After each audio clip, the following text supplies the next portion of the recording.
different recordings, and you will have to answer questions on what you hear.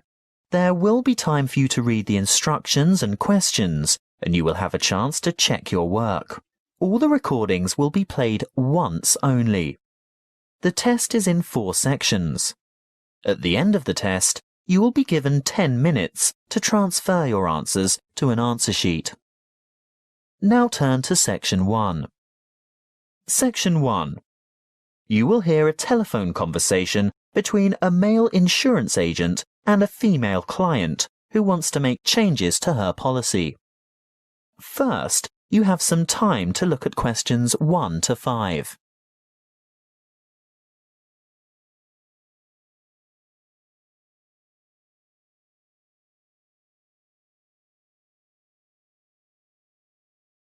Now we shall begin. You should answer the questions as you listen, because you will not hear the recording a second time. Listen carefully and answer questions 1 to 5. Good morning, Tauber Insurance Company. How can I help you? Good morning. I want to alter my insurance policy. Is that for your house, contents or vehicle? My vehicle. Can you give me the number of the policy, please? Certainly, I have it here in front of me. It's ZQW 5009. And what make and model of car is it? It's a Mazda Marvel. And what's the CC rating? Sorry, what do you mean? How big is the engine? Is it 1,500 or 1,800 cc, for example? Oh, that. It's actually much bigger than that. It's 2,500 cc. Thank you. Now, I just have to ask you a few questions to verify your identity. What name is the policy under? Heathcote. Let me just bring that up on the computer. Yes. Can I just confirm your first name, please? Well, my first name is Lisa, but I'm known by my middle name, Marie. Right. I see both here, but Lisa is the one I want for ID purposes. And your date of birth, Lisa? I mean, Marie. The 22nd of August, 1955. Correct. Just one more question before we get started. Can you remember the password on this policy? Oh dear, I didn't know I had a password on it. Everyone has a password. Would you like to take a guess? Possibly it's my mother's name. And what would that be? Sophia. Sorry, guess again. All right. Oh, I remember now. It's my grandfather's name, Jack. Yes, followed by some numbers. 1897, right? Correct. Now we can get down to business. What exactly do you want to change? Well, a couple of things. Firstly, I think it's overvalued at the moment. Can we reduce the value by $5,000? You mean bring it down to $15,000? Yes, I'm sure it's lost quite a bit of value over the past year. Done. Now, what's the other thing? Before you hear the rest of the talk, you have some time to look at questions 6 to 10.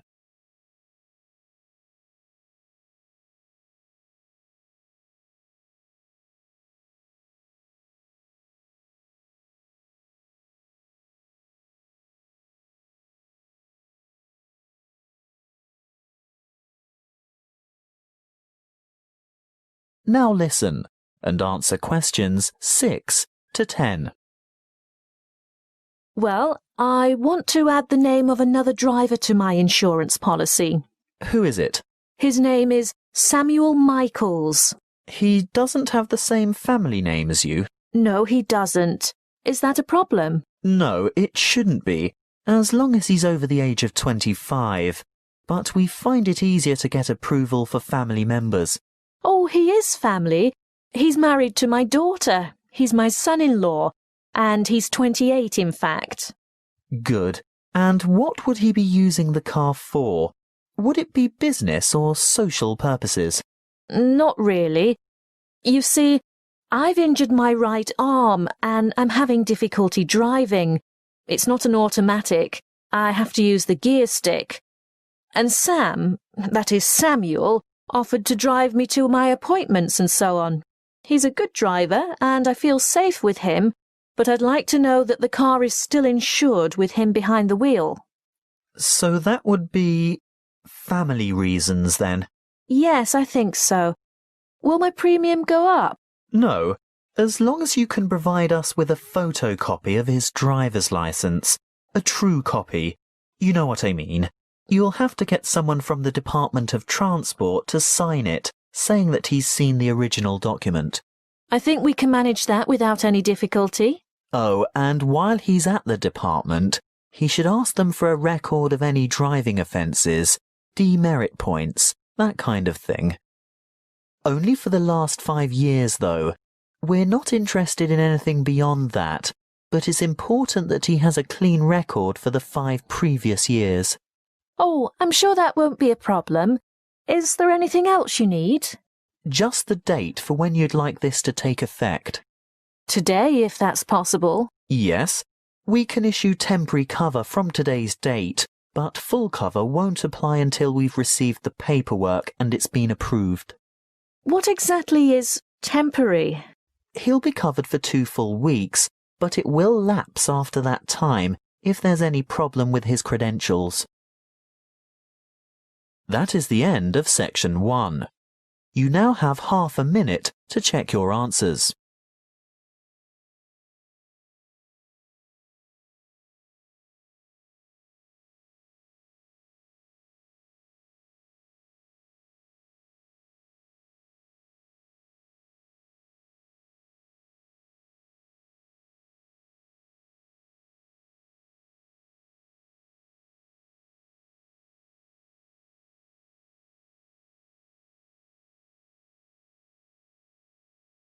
Now turn to Section 2. Section 2. You will hear a counsellor from Health Services talking about confidence and goal setting. First, you have some time to look at questions 11 to 16.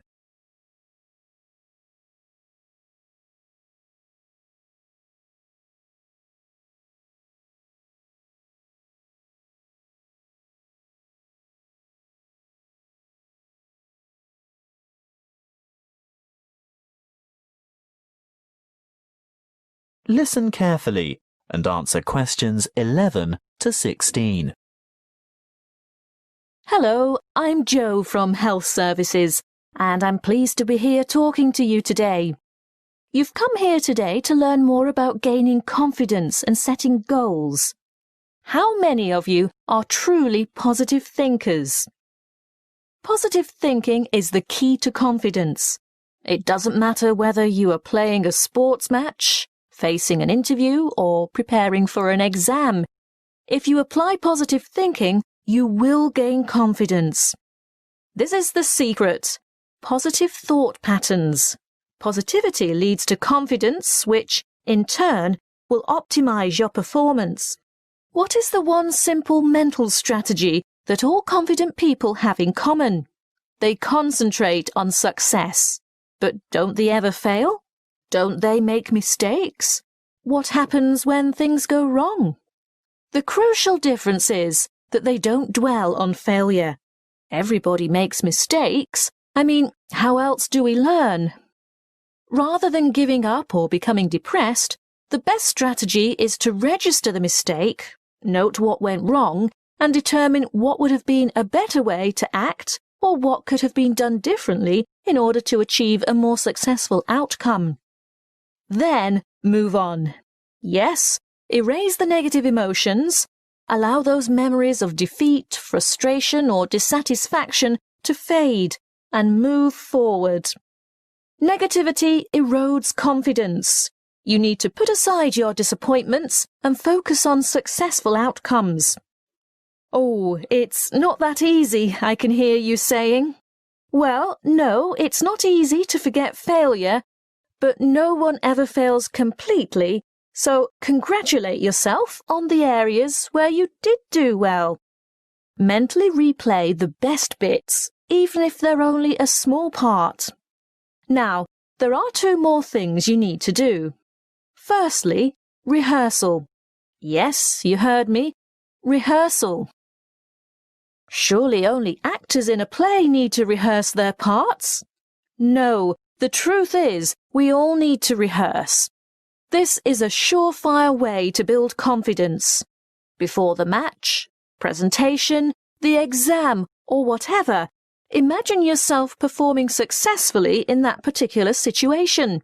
And here's the second tip: look confident. That will always give you an extra physiological advantage. So you can see that mind and body work together on this. You have to think and act positively. Let's talk a bit more about how to look confident. If you have to overcome a challenge, get rid of that anxious expression and rigid posture, those downcast eyes and nervous gestures. Even if you don't feel very self-assured, you can still give the appearance of confidence. Stand tall, hold your head up, make full eye contact, and keep an open expression. Replace the frown with a smile if you can manage it. And those hunched shoulders? Relax those shoulder muscles. If you need to, take a deep breath and stretch to release pent-up anxiety and tension. What if you have to make a difficult phone call, for example? Nobody can actually see you, so does it matter what you look like? Yes, it does. Practicing positive body language will help you cross the threshold into a confident mood. Before we move on to talk about goal setting, it may surprise you to know that once you have set a goal in life, the brain responds with a burst of activity, which we experience as, that's right, happiness. And what happens when the goal is achieved? Yes, there is another burst of activity and another feeling of happiness.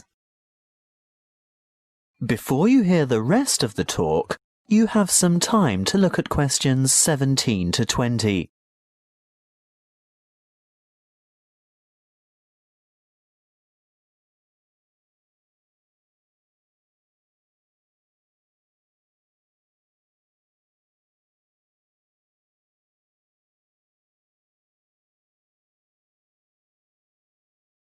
Now listen and answer questions 17 to 20. As you can see, the recipe for a happy life is to maintain a positive attitude and keep setting and achieving your goals. So, whatever your goal, whatever it is that you're aiming for, a new job, losing weight, giving up smoking, graduation, you need an appropriate, and by appropriate I mean achievable goal. That's the first step. The next thing to consider is motivation. How do you get going? Well, it's more likely to motivate you if you think of the rewards of success rather than focus on failure or what you might lose. So, you need to establish your incentives. After that, you'll have to work out the various stages and phases that you'll need to go through along the way and prepare for each one of them. If you're not naturally motivated, keep the targets small and achievable. But it really is important to ensure you collect the resources to accomplish the various steps. If you have performed that particular task before, you may already have the resources, or at least know where to get them from. If not, ask someone who has already succeeded. When you have got this far, the next stage is obvious. Yes, you have to take the first step. That's not quite all there is to it, though. The final thing is to remember to keep track of what you've accomplished. In other words, be sure to maintain a progress log. That way you can look back at your previous small successes and watch your progress along the way to achieving your goal. That is the end of section 2. You now have half a minute to check your answers.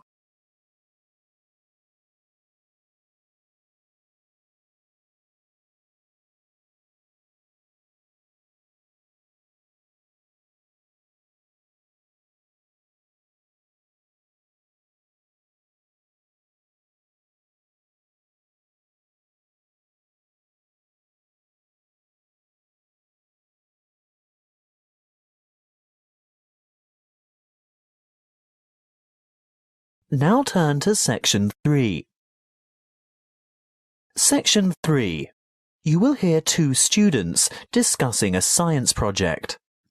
First, you have some time to look at questions 21 to 25.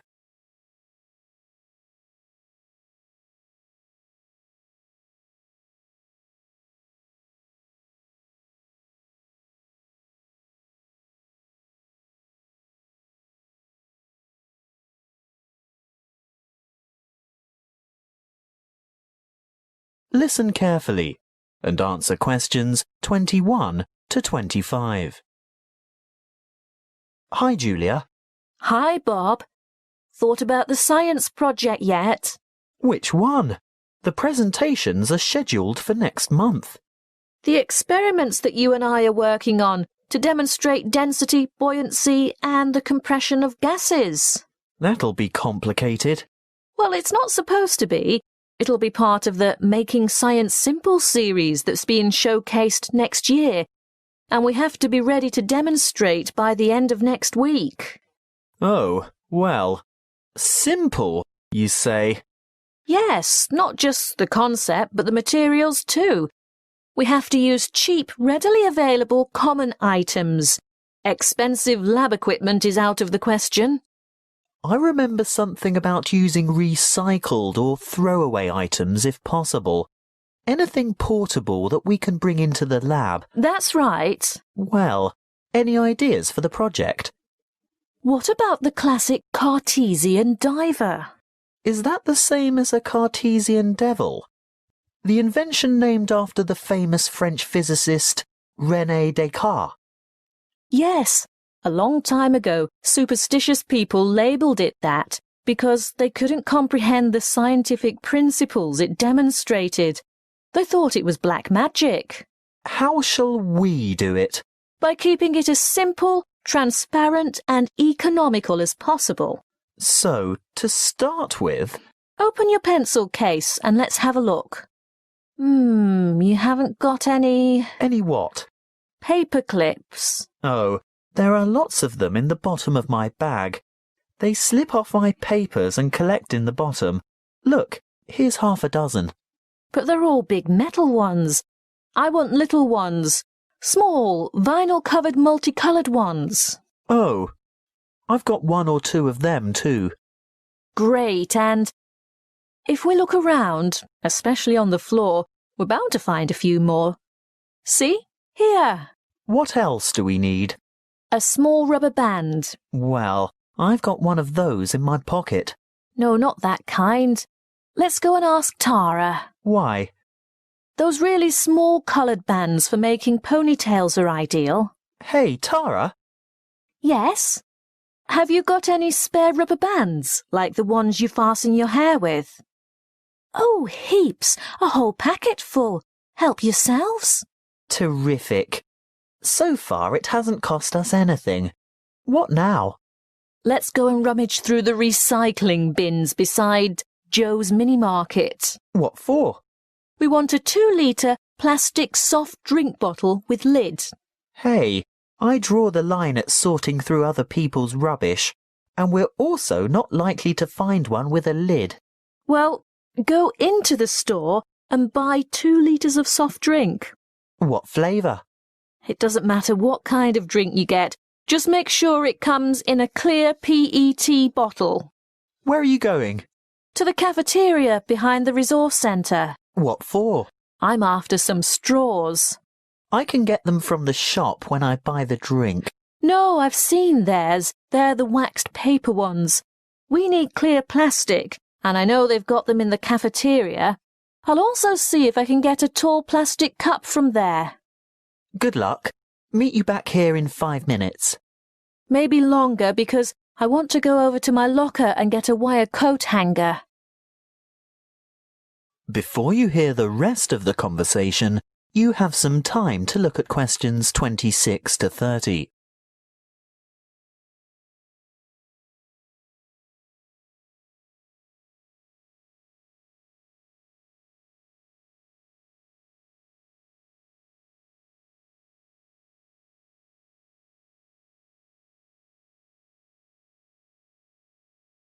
Now listen and answer questions 26 to 30. Right. Have we got everything now? I think so. I've got extras of most things, so don't worry if this doesn't work first time. OK. Assembly. Step 1. Take a straw and fold it in two. No, not like that. These plastic ones are quite hard to fold. Try pinching it in the middle. That should make it easier to bend. You may even have to bite it, but not too hard. You want a sharp crease, but you don't want to break it. How's this? Good. Now, second step. Wrap a rubber band several times around the ends to hold them together. Then? Add weight to the diver. So, this straw is the diver? Yes. See how I'm pulling the outside end of a paperclip out a bit? Now, hook the part I bent out into the rubber band that's holding the straw together. No, not that way. It'll fall off. That's right. Turn it over. Now, hook 2 or 3 more paper clips on. It's hard to say how many we'll need. The idea is to get the diver to be almost all the way submerged, but not quite. We can put it in this tall cup of water to test it. What do you think? Too buoyant? Add another paperclip? I think so. OK, on to the next step. Have you got the empty bottle? Not quite. What do you mean? Well, it's not quite empty. Pour some into this cup for later. Good. Now, fill the bottle with water all the way to the top and we'll gently lower the diver in. Great. Now put the cap back on. And then? The final step is the demonstration of our experiment. You will see that when I squeeze the bottle, the diver sinks, and when I let it go, the diver rises. When you squeeze, the air bubble trapped in the straw compresses and the water rushes in, making it heavier, so it sinks. And the reverse happens when you release the bottle. What's the coat hanger for? Oh, that. If our experiment didn't work the first time and our divers stayed on the bottom, we'd have had to fish it out with a piece of wire or a hook of some kind. It's best to be prepared. That is the end of section 3. You now have half a minute to check your answers.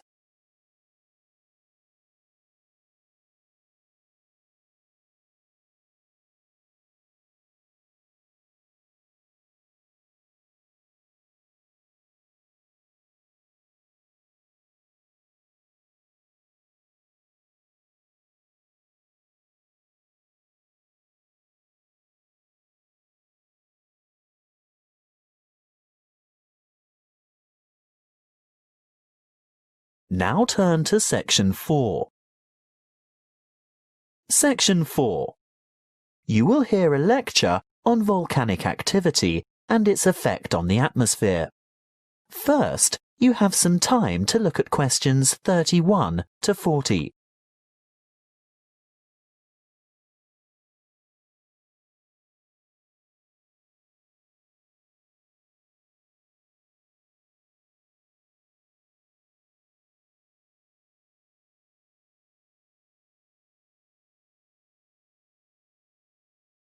Listen carefully and answer questions 31 to 40. Good morning, everyone. In these environmental science lectures, I guess you're all used to hearing about global warming. Well, I'm here today to talk to you about one particular volcano and its effect of global cooling. I'll begin by going back a little bit in time. Towards the middle of 1991, the second largest volcanic eruption of the last century occurred in the Philippines, not far from the capital city, Manila, on the island of Luzon. Mount Pinatubo belongs to a chain of volcanoes in the area, and this was by no means its first eruption. There is evidence of eruptions from approximately 500, 3,000 and 5,500 years ago.